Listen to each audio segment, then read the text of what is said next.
Well, greetings once again, my terrestrial friends. Thank you so much for coming back and joining me for more of that sweet story time. Today we will be covering r/petty revenge. Let's see how petty some of these people can actually get, shall we? So our first OP works at a manufacturing facility. He is an immigrant trying to get his feet planted in this fresh American soil, but during the process finds himself with a bit of a Darren, aka male Karen. So let's read and see how this all plays out. He was racist, xenophobic, and mean, so I got him and my boss fired. Context: I worked for a manufacturing facility an hour away from a major city in NJ. Participants: myself, fresh out of college, foreigner on a work visa. My colleague, who was also my lead, let's call him Mike. And my boss Jared, who was a total loser and a horrible boss. Story time. As I joined the department, I came to realize that Mike was a bit odd. I heard him publicly belittle Mexican people and say how they are stealing our jobs. Blah blah nonsense. I'm not Mexican, but I knew 100% that he was coming after me very shortly. He soon started joking with me, telling me that he feels I would really like Jeff Dunham because I would associate with Ahmed the terrorist. Silence! I kill you! And some other really odd and insulting things about my culture. Keep in mind, when I joined the department, he was terrified because my skills were a lot better than his, something that was pointed out by executive management. I remained respectful and looked at him as a mentor. I avoided going to HR because I was on a work visa and was terrified of losing my status. I had no other options. Transferring jobs was a messy situation. I would have to find an employer who was willing to sponsor me after investing in me, and I really wanted to stay in the country, so I decided I was going to deal with it. All that meant was I was going home being angry in front of my significant other, something I truly regret. Then there was this one day. Mike refused to join a meeting because we were working on a project that I was assigned as the lead. He was integral to the project, and when he did not show up at the meeting, I respectfully went to his cubicle and asked him if he can please join us. His response was, "I don't want to go. Get the F out of my face." I asked again respectfully, to which he responded, "Why don't you go back to your effing country?" I said, what did you just say? To which he doubled down, saying, "I said, why don't you go back to your effing country?" Needless to say, I was right away in front of the VP of HR, who tried to calm me down by saying, "Mike used to be much worse. He's made so much progress. Please don't let it get to you." Wow, even this far out in the dark corners of the Milky Way, even I can tell that was a messed up response. Of course, me being the smarties I am. "Sorry, Dad." I said, "Okay, so you have a daughter, right? So if I was a rapist and used to rape her once a week, but now I rape her once a month, are you going to say I was much worse and now I'm better? So I deserve compassion?" You should have seen her face. She was reeling. Of course, the point I was trying to make was that some things are really black or white without any gray areas. Guess what happened next? They called a therapist to have us both work in front of him so we can see if our interactions trigger each other's emotions. Unbelievable. A few weeks in, then Mike was his old self and made another xenophobic remark at me, which I won't even mention. So I went to my boss, who by that time he said I was overreacting and wanted nothing to do with this. I told him, "Okay, so today is Tuesday. If by Thursday morning you don't fire him, I'm quitting. But on my way out, I'll be walking into the CEO's office and let him know what is going on, so pick carefully.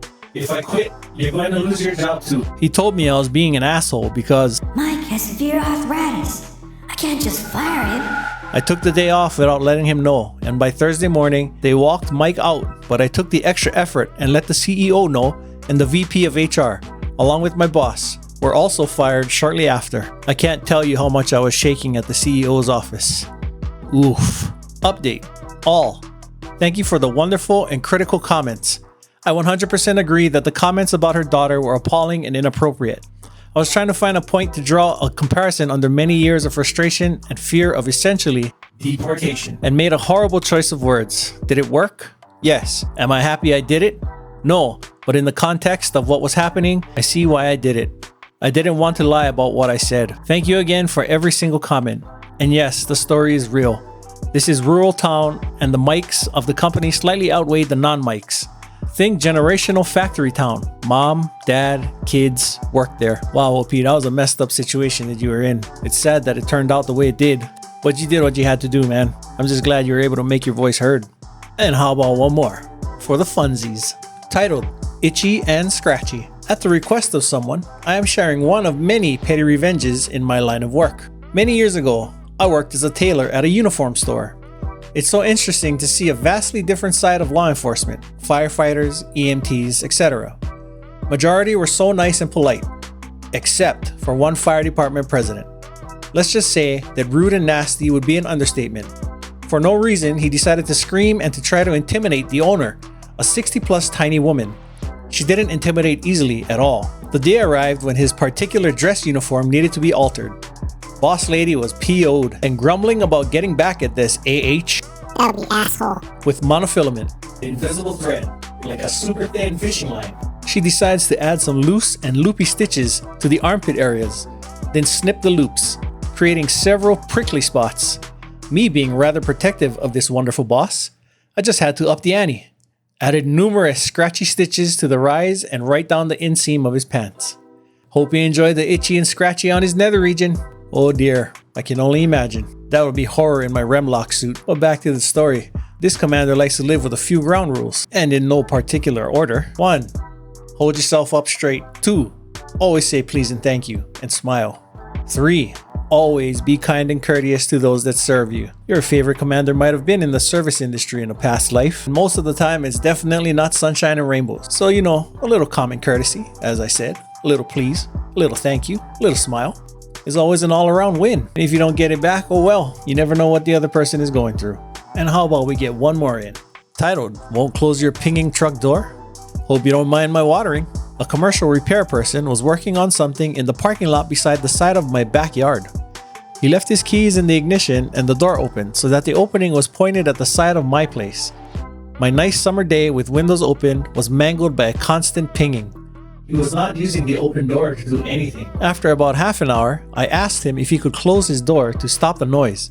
He would not, and was surly at the suggestion that I would even make such a request. The pinging went on. I asked again. Maybe not so nicely. Nope. After another half hour, I decided that it was time to water my garden.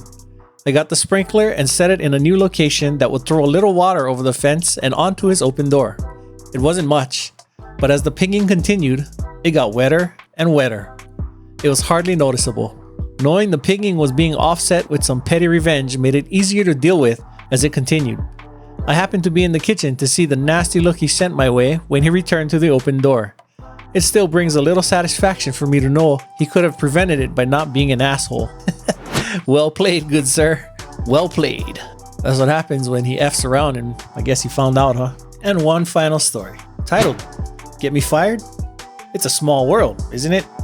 I'm recently retired from healthcare administration, and I feel for you younger guys who don't know how you can ever retire. Sometimes I feel like I was in the last generation that had any real chance at the American dream. Anyway, that's not the story. Years ago, I was working in a very dysfunctional academic medical center. My boss, a really decent guy, who didn't play the political games well enough, got fired. He got replaced. The new boss witch hired someone else in a management position over me. Let's call her Witch Number 2. Among other things, Witch Number 2 had me write up a business proposal that I was in no way qualified to do. It really needed a group of actuaries and a whole lot of financial data we didn't have to do it right. Her instructions to me were that it had to be break even by a year or two, which was ludicrous. I kept my head down and worked hard. I was young and stupid.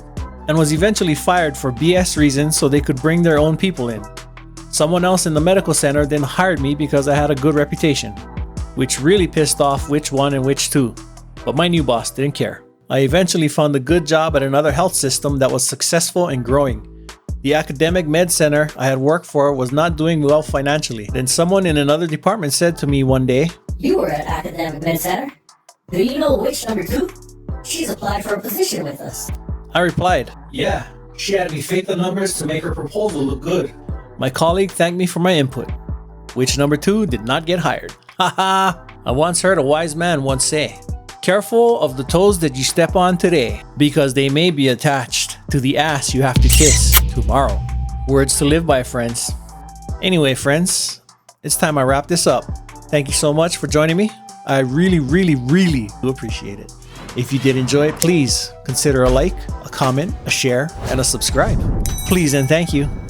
Until next time, friends, CB is signing off. 07.